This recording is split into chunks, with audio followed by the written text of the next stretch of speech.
Hello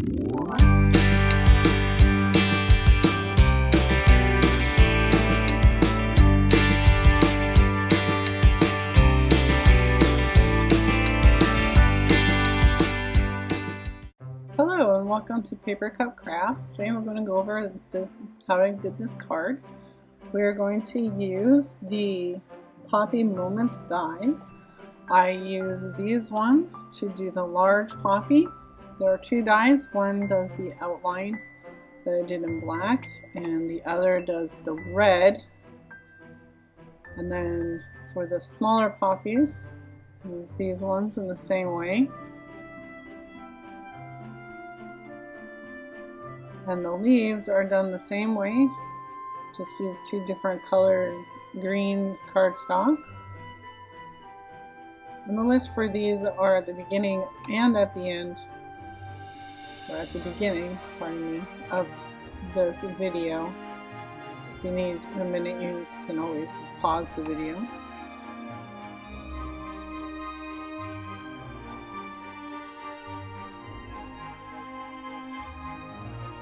To attach them, I use the fine tip glue pen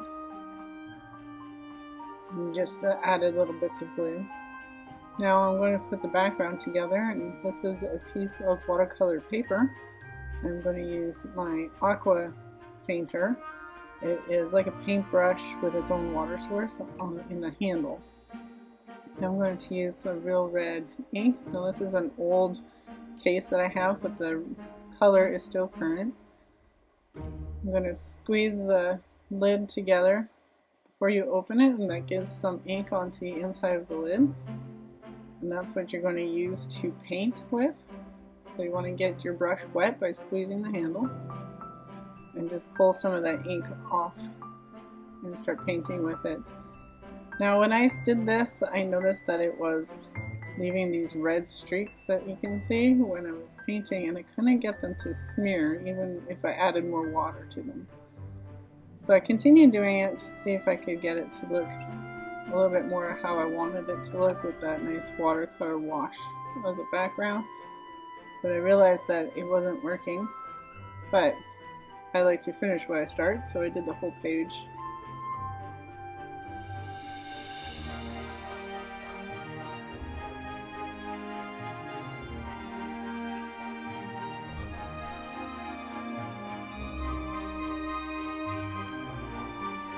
So although I kind of like how this looked, it is not the look I was going for. So I'm pulling out a new sheet of watercolor paper, and this one I'm going to have to cut down to size before I am able to use it.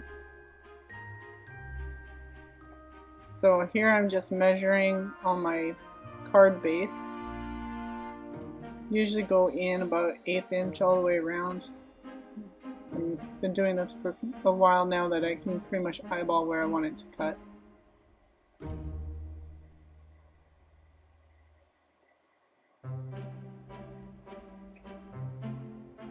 Now this little cutter is not from Stampin'Up, but we do have paper trimmer available. This little paper trimmer I had quite a while before I became a demonstrator and just had to keep using it. So now I've decided that I'm going to use the watercolor pencils. Now this is one that's offered in the catalog, but I realized that I did not have a real red in this particular set. There are two sets and they have different colors, so I pulled out some old Stampin' Up! Watercolor pencils that has a real red in it. If you bought a watercolor set, it would come in the box, not the tin. And here I'm just using the watercolor pencil and just coloring it on. I wanted it a little bit darker, so I'm pressing kind of hard to get that darker red. And then I'm going to just paint it the same way I did before, except this time it's going to smear that watercolor pencil over the paper. And this is more of the look I was going for originally.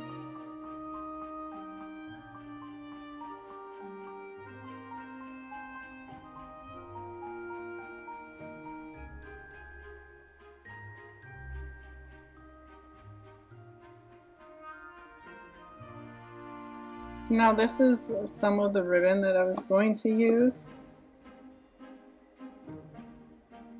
It is the Whisper Right Crinkled Seam binding ribbon. It is in the mini catalog. I was just marking the English. There are a number of different languages. Generally, when I want to do a wrap of the ribbon, I'll measure it 3 times.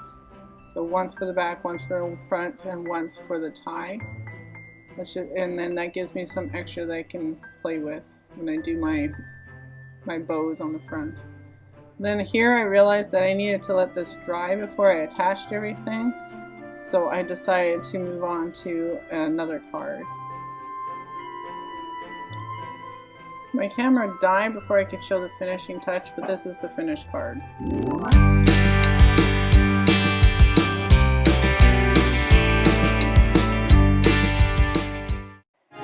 For this second card, I am using a Whisper White background, and I am going to stamp with the little Ladybug Sale-a-bration hostess set. So this set you earn as a hostess through the Sale-a-bration sale that's going on right now. Now I was not able to finish the whole video, my camera died, but I used the ladybugs later on. But for this part I'm using this flower, and I will be doing a mask.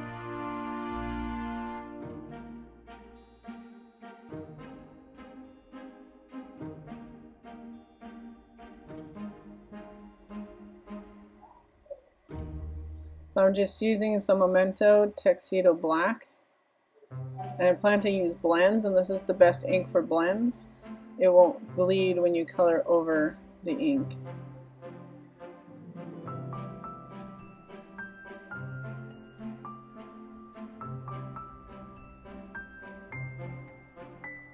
So when I stamped this, I got a little bit of a shadow on one of the petals, and I did not like that. But since this ink does not show through the cardstock, I went ahead and just turned it over.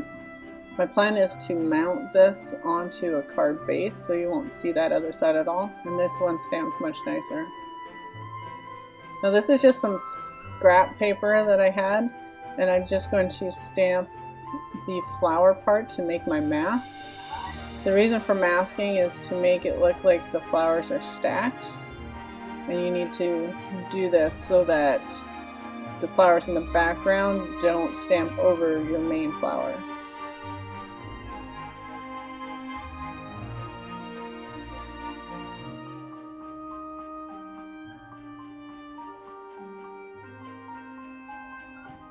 So here I am putting the mask on, and when I cut it on the inside of the stamped image so that when I press down with my stamp, it stamps as close to the original image as possible without leaving a blank space.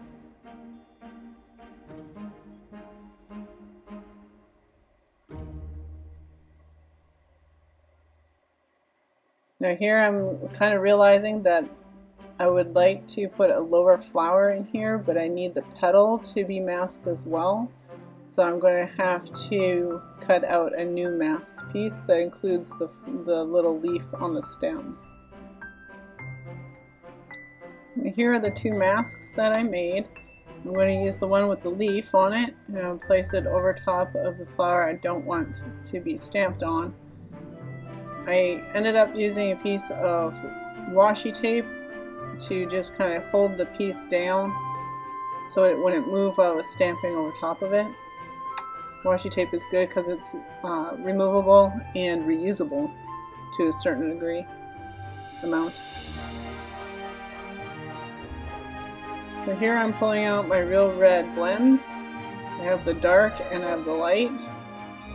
And these are available in the annual catalog. You can buy them singles or as a combo. And here I'm just using the lighter to go over all of the flowers, and then later I'll come in with the darker to do the highlighting.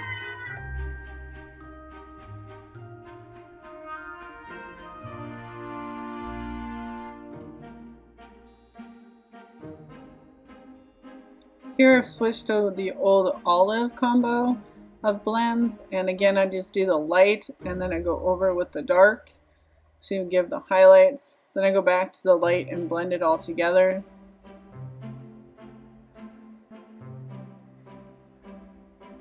And then I do the same with the red. I go back in with the darker red blend. I've also done the centers with the gray and a black, and I've used those as to blend together because I didn't want it to be dark, but I still wanted them to have that blackish look to them. I'm also adding a little extra of the dark red so that I have kind of a shadow effect on the lower petals.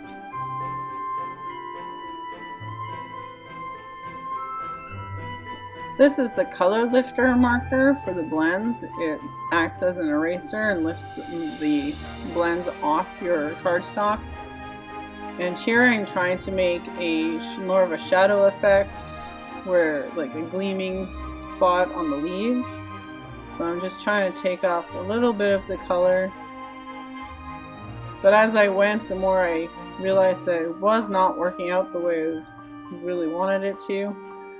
So I decided to take my light, real red blends and just color it all back in again. These markers are layering, so layer as you go. And it did make it darker, but it also blended in my dark shadowing, so I kind of liked how it went. Now I'm going in with my pool party, and I'm making a light color for the sky behind. And this is where I plan to put a flying ladybug.